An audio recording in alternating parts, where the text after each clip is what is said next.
দৈত্যতে ধ্বংস হ'ব পাৰে সমগ্ৰ জগতে এটি পৰগতে কারণে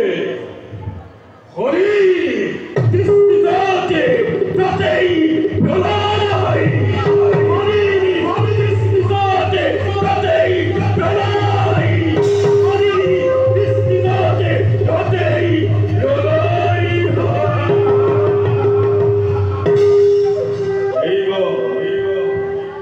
এইবারই দৃষ্টিগোচরে অযুদ্ধ রাজ্য কারণ অহংকারী করে গল্প